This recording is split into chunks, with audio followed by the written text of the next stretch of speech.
Jules Michelet a 228 ans aujourd'hui, 22 août 2026. Jules Michelet, très grand lyrique et très grand républicain, fort malheureusement me sens-je obligé de rajouter. Je viens de relire La sorcière. C'est un livre extraordinaire, La sorcière, porté par un souffle assez délicat qui me fait irrépressiblement songer à celui d'Élie-Faure. Jules Michelet dresse par exemple un portrait tout à fait saisissant de la femme au foyer du XIIe siècle. Une belle description de la femme du XIIe siècle qui commence à s'installer dans ces petites maisons. Il appelle ça le petit démon du foyer. Le petit démon, pourquoi ? Parce que c'est précisément dans ce genre de maison où elle s'installe avec son mari et ses enfants en pleine forêt que prennent refuge les lutins, les elfes. Le foyer isolé fit la vraie famille, le nid fit l'oiseau. Dès lors, ce n'était plus des choses mais des âmes. La femme était née. Moment fort attendrissant, la voilà chez elle. Elle peut donc être pure et sainte, enfin, la pauvre créature. C'est à la fois très attendrissant, très juste et très puissant.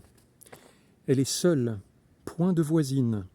La mauvaise et malsaine vie des noires petites villes fermées, l'espionnage mutuel, le commérage misérable, dangereux n'a pas commencé. La femme n'a d'amis que ses songes, ne cause qu'avec ses bêtes ou l'arbre de la forêt. Il lui parle, nous savons de quoi. Et là, Élie-Faure nous dresse le panégyrique de la mystique forestière. C'est l'innocent souvenir des vieux esprits de la contrée, touchante religion de famille, qui, dans l'habitation commune et s'embrouillant pêle-mêle, eut peu de force sans doute, mais qui revient et qui hante la cabane solitaire. Monde singulier, délicat, des fées, des lutins, faits pour une âme de femme. On ne note pas très souvent ces passages de la sorcière, n'est-il pas ?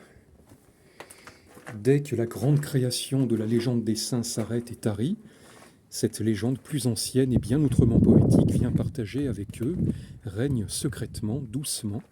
Elle est le trésor de la femme qui la choit et la caresse. Que furent les fées ? Ce qu'on en dit, c'est que jadis, reines des Gaules, fières et fantasques à l'arrivée du Christ et de ses apôtres, elles se montrèrent impertinentes, tournèrent le dos. Elles sont condamnées à vivre jusqu'au jour du jugement. Alors attention, évidemment, c'est un livre, comme on le sait, qui est pétri par l'attaque de l'Église. Voilà une attaque, par exemple, très malveillante. Il nous parle des fêtes admirables, les plus belles du Moyen-Âge, les fêtes de l'âne. C'est le peuple même d'alors qui, dans l'âne, traîne son image, se présente devant l'autel, laid, risible, humilié. Et que nous précise Michelet, de très bonne heure et de siècle en siècle, du 7e au 16e, l'Église essaye de proscrire les grandes fêtes populaires de l'âne, des innocents, des enfants, des fous. Elle n'y réussit pas avant l'avènement de l'esprit moderne. Extraordinaire contresens. La fête de l'âne a prospéré sous l'Église et c'est justement quand l'Église a succombé sous les coups de la modernité que la fête de l'âne s'est éteinte. Extraordinaire contresens. Voilà. Mais Jules Michelet, c'est également, bien sûr, son histoire de France, que je parcours et qui est tout à fait passionnante également.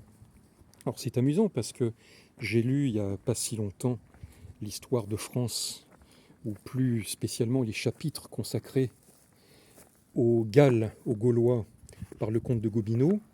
C'est très amusant de comparer l'histoire de France de Michelet et celle de Gobineau. Bon, en ce qui me concerne, je préfère le lyrisme fut-il républicain à la phrase sèche fut-elle contre-révolutionnaire. Et puis, le comte de Gobineau est si pétri d'erreurs, des erreurs, c'est amusant, tout à fait antagonistes à celles de Michelet, mais qui ne lui sont pas préférables en somme. C'est-à-dire qu'il y a un racialisme qui favorise l'arien par rapport aux Celtes, d'une part, et d'autre part, une histoire qui montre l'Église comme étant systématiquement oppressive du peuple. Eh bien, ma foi, c'est comme Charybde et Scylla. Ce qui est très intéressant dans l'histoire, je reprends le mot lyrique de Michelet, eh bien, c'est justement le fait d'étudier le rapport entre Francs et Gaulois. Et là, on apprend des choses. La domination des Francs était d'autant plus désirée que personne peut-être ne se rendait compte de ce qu'ils étaient. On apprend beaucoup de choses là sur les Francs.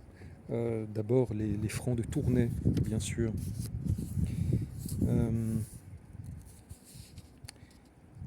Nous les verrons, sous Clovis, battre les Allemands près de Cologne et leur fermer le passage du Rhin. Païens encore, et sans doute indifférents dans la vie indécise qu'ils menaient sur la frontière, ils devaient accepter facilement la religion du clergé des Gaules. Tous les autres barbares à cette époque étaient ariens, tous ariens, pas dans le sens de Gobineau, bien sûr, vous l'aurez compris, tous appartenaient à une race, à une nationalité distincte. Les Francs seuls, population mixte, semblaient être restés flottants sur la frontière, prêts à toute idée, à toute influence, à toute religion.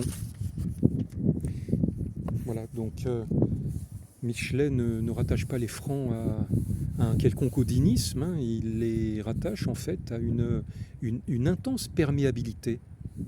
Ce qui est très intéressant sur un autre plan par rapport à ce qu'Abellio disait des Chinois, mais je n'en parlerai pas maintenant. Les Francs seuls reçurent le christianisme par l'Église latine, c'est-à-dire dans sa forme complète, dans sa haute poésie. Le rationalisme peut suivre la civilisation, mais il ne ferait que dessécher la barbarie, en tarir la sève, la frapper d'impuissance. Ce n'est pas sans raison que nos rois ont porté le nom de fils aînés de l'Église.